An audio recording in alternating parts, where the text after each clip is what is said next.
I'm Jordan Renner from Team 70. I'm Ben Timmons from Team 70. And we are Dyna Dialysis.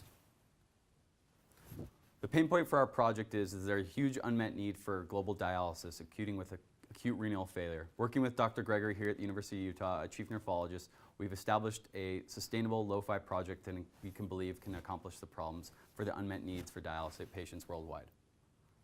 Our product is essentially sustainable green dialysis that runs without electricity because of economic constraints on developing nations who don't have access to electrical outputs or main feasible options that we in the States or developed nations have.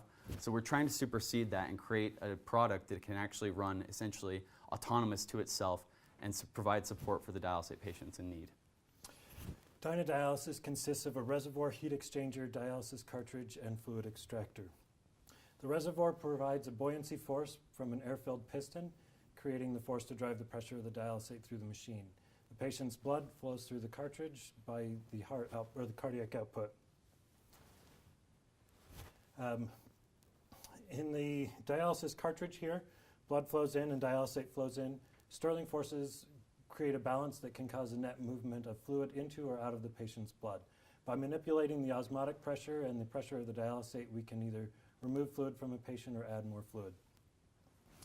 Fluid will originally come into a fluid extractor to fill it up due to a low pressure in the dialysate, and then after the extraction chamber is full, the pressure will increase, stopping removal of excess fluid from the patient.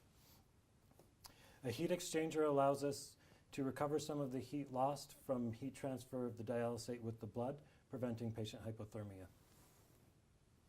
Now the cost of our machine is indicative of a reservoir tank, dialysate cartridge, heat exchanger, and fluid extractor and tubing all come to an annual cost of around $450 to $585, compared to the average cost of the machine on the market, which is about $10,000.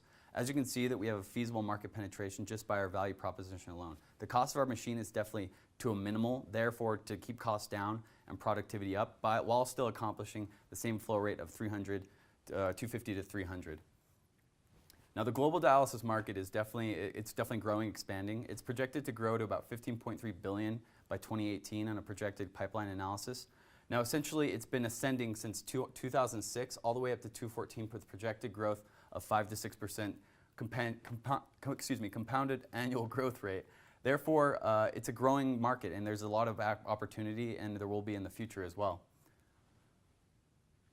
Now the drivers essentially for us as a team is to accomplish something and make growth and affect the patients that we want to set out in the demographic. So essentially a study that was done by Muller, Garbage, and Brown assessing global trends and modalities of dialysis assessed that peritoneal dialysis made up for 8.5%, the rest of the dialysis between 22 and 23%, but 68% of the dialysis patients worldwide are hemodialysis, therefore affecting our machine with simplicity and the capability of in-home dialysis not being an opportunity for us.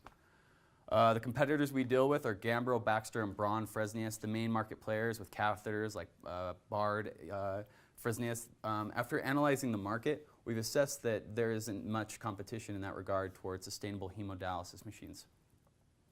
The segmentation of the market deals with peritoneal dialysis and hemodialysis. We'll be attempting to affect the hemodialysis patient because of the larger grasp on the product and the problem that we have with Dr. Gregory, and as well not going after in-home dialysis, we're going after clinical dialysis. Our customers are 7% of hospitalized patients, 36 to 67% of ICU admissions. It's a growing annual rate. The global market of dialysis is different inside the modalities, but we have a huge demographic that we're going after with.